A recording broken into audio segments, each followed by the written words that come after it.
ہر مسجد میں 3 طرح کے لوگ ہوتے ہیں جہاں پہ اور بعضے وہ تخریب کاری میں لگے. تخریب کاری 2 طرح کی ہوتی ہے.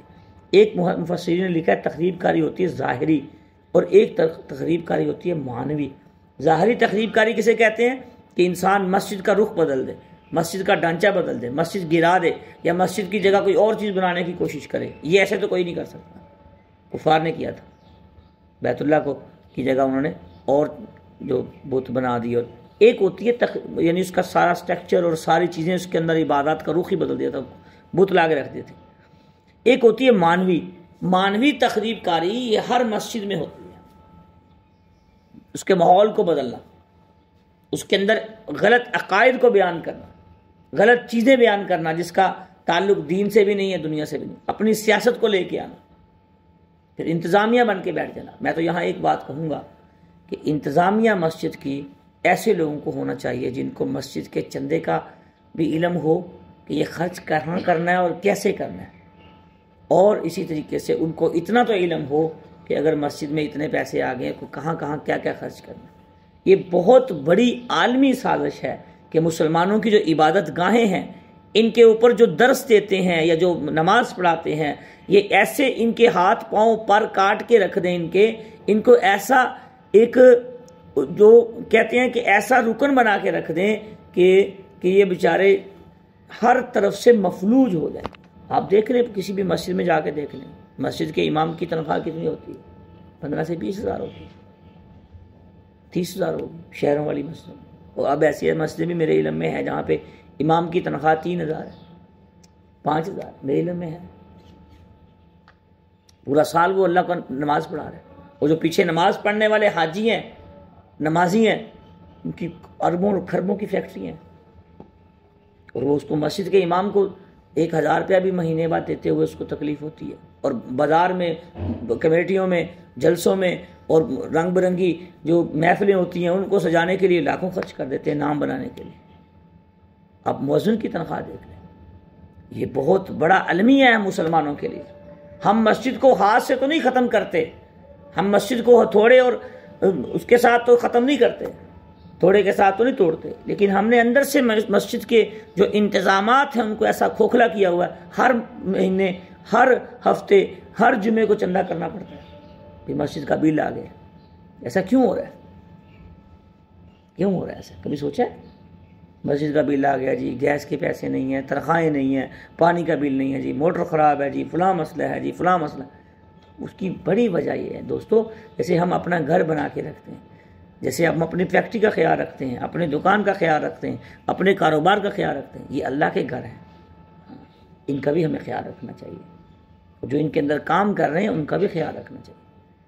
اگر نہیں رکھیں گے تو آپ دیکھ لیں. پھر ایک کروڑ پتی ہوتا ہے امام مسجد کے گھٹنوں میں بیٹھا ہوتا ہے کہ خدا کے لیے دعا کریں، میری بیٹے نہیں مان رہے، یا میری ماں میرے حق اس میں نہیں ہے، یا میری بیوی فرما بردار نہیں ہے، یا میرے لیے یہ مسئلہ ہے، میرے لیے یہ مسئلہ ہے. ارب پتی کھرب پتی ایک 10,000 والے مولوی صاحب سے دعا کروا رہا ہوتا ہے. اس کی وجہ کیا ہے؟ وجہ کیا ہے دوستو؟ اس کی وجہ تو کوئی ہے، ہمیں وہ تلاش کرنی پڑے گی. نہیں کریں گے تو جیسے چل رہا ہے وہ چل رہا ہے. ان المساجد للہ. ہم مسجدوں کو توڑتے نہیں ہیں، ہم نے اندر سے کھوکھلا کیا ہوا ہے مسجدوں. بھائی جو جن صاحب وسعت ہیں، صاحب ثروت ہیں، وہ اس چیز پہ خدا کے لیے تھوڑی سی توجہ دیں. بڑے بڑے فاؤنڈیشن چلا رہے ہیں. بٹ اب کل مجھ سے ایک ہمارے رضا اللہ کے ہیں جو صاحب نے مجھ سے سوال کیا، پوچھتے رہتے ہیں لوگ مسائل میں کہ ہم یہ فلاں کافی فاؤنڈیشنز کے نام لیے انہوں نے کہ بھی ہم ان کو زکوٰۃ دے دیں. میں نے کہا بھی ان کو تو زکوٰۃ نہیں لگتی. کہتے کیوں نہیں لگتی؟ وجہ کیا ہے؟ وہ تو بڑے بڑے ان کے بینر لگے ہوئے ہیں، بڑے بڑے فلیکس لگے ہوئے ہیں، بڑے بڑے ان کے کام لگے ہوئے ہیں. میں نے کہا مجھے صرف ایک بات بتلا دیں، یہ زکوٰۃ کے پیسے سے فلیکس چھپوانا، اس کی ایڈورٹائزمنٹ کرنا زکوٰۃ کے پیسے سے جائز ہے؟ کہتا نہیں یہ تو آپ بتلائیں گے. میں نے کہا جائز نہیں ہے.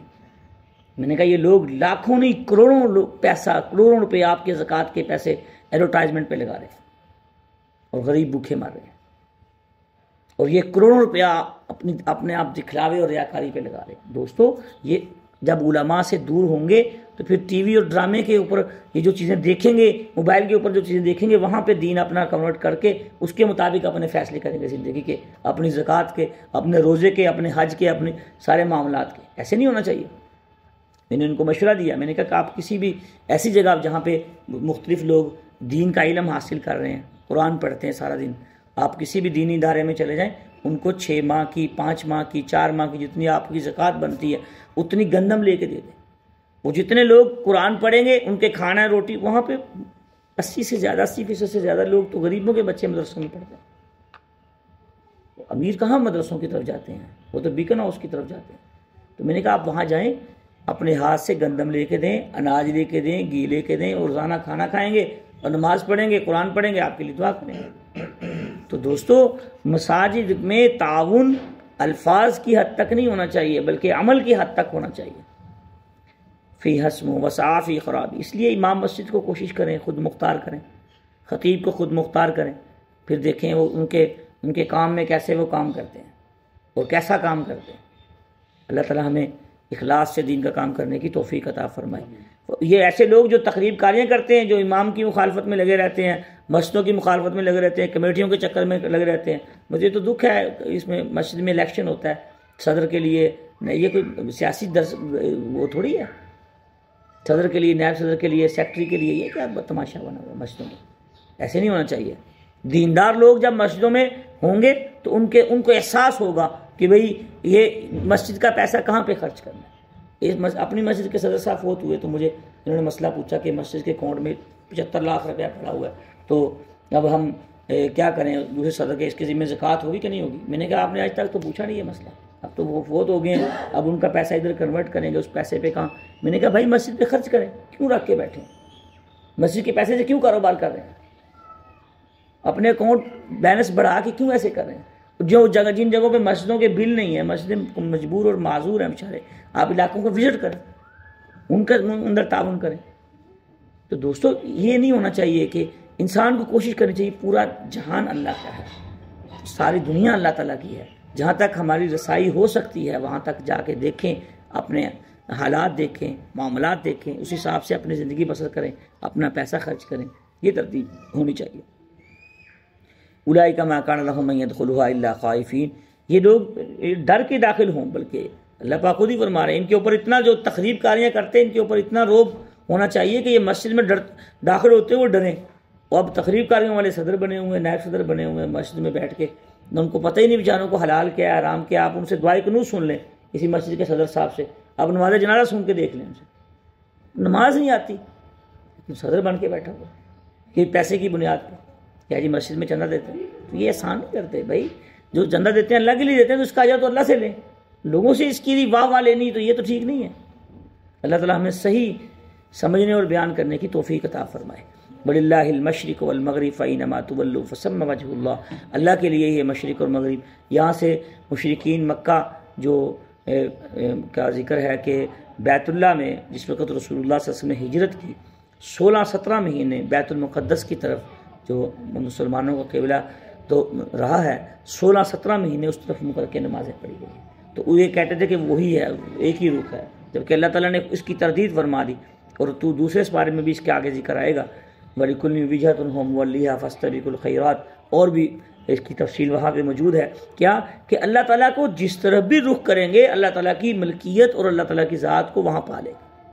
وَلِلَّهِ الْمَشْرِقُ وَالْمَغْرِبُ، تو یہ مشرق اور مغرب ساری اللہ تعالیٰ کی رخ ہیں، کوئی رخ یہ نہیں کسی خاص طبقے اور خاص فرقے کا نہیں ہے۔ فَإِنَّمَا تُوَلُّوا فَثَمَّ وَجْهُ اللَّهِ، بس جس طرح بھی آپ رخ کریں گے اللہ تعالیٰ کو پالیں گے۔ إِنَّ اللَّهَ وَاسِعٌ عَلِيمٌ، اللہ تعالیٰ بہت وسیع علم والا ہے، اللہ تعالیٰ سب سے وسیع علم والا ہے، اس کے علاوہ کوئی علم والا ہے ہی نہیں، سب اللہ نے درجے رکھے ہیں۔ وَقَالُوا اتَّخَذَ اللَّهُ وَلَدًا سُبْحَانَهُ، یہ کہتے تھے کہ اللہ کے لیے بیٹا ہے اور اللہ تعالیٰ کے لیے فرشتے اللہ کی بیٹیاں ہیں، اس طرح کی باتیں کرتے تھے کفار، تو اللہ تعالیٰ نے اس کی تردید کر دی۔ سبحانہ، اللہ تو ان چیزوں سے پاک ہے، یہ تو اللہ کی مخلوق ہے، اللہ تعالیٰ نے تو ان کو پیدا کیا، تو ایسی بات تو نہیں ہے۔ بل لہ ما فی السماوات، بلکہ اللہ تعالیٰ نے تو ان کو پیدا کیا، جو کچھ آسمان و زمین میں یہ تو اللہ کی ملک ہے، اللہ کے بیٹے تو نہیں ہیں، بیٹیاں تو نہیں ہیں۔ کل اللہ قانتون، یہ تو ہر چیز اللہ تعالیٰ کی فرما بردار اور مطیع ہے، ہر چیز اللہ تعالیٰ کے عبادت گاہوں میں جو جہاں جہاں لگا ہوا ہے عبادت کر رہا ہے، لیکن اللہ کی عبادت کر رہا ہے۔ وہ بہت بد نصیب لوگ ہیں دنیا میں جو غیر اللہ کی عبادت کرتے ہیں۔ اللہ تعالیٰ ہمیں اپنی عبادت کرنے کی توفیق عطا فرمائے۔ بدیع السماوات والارض، آگے اللہ تعالیٰ وہ اس کی فرمانے کی بنیاد سے ہی نئے سرے سے جو بنایا ہے. بدی کہتے ہیں کہ نئی ایجاد، نئی پیدا کرنی، نئی چیز کا اختیارات. ساری چیزیں تو آسمان و زمین کے پہلی دفعہ پیدا کرنے والی ذات تو اللہ تعالیٰ کی. اور جب بھی وہ کسی چیز کو پیدا کرنے کا ارادہ رکھتے ہیں یا کسی کام کو کرنے کا ارادہ کرتے ہیں فَإِنَّمَا يَقُولُ لَهُ كُن، تو اللہ پاک کن فرماتے ہیں. سورہ یاسین میں بھی اس کا ذکر ہے. فَسُبْحَانَ الَّذِي بِيَدِهِ مَلَكُوتُ كُلِّ شَيْءٍ وَإِلَيْهِ تُرْجَعُونَ إِنَّمَا أَمْرُهُ إِذَا أَرَادَ شَيْئًا أَن يَقُولَ لَهُ کن فیکون. اللہ پاک کن کا لفظ ارشاد فرماتے ہیں.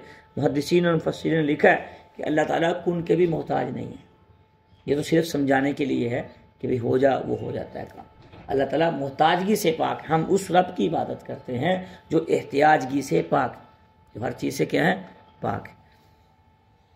فَإِنَّمَا يَقُولُ لَهُ كُن فَيَكُونُ.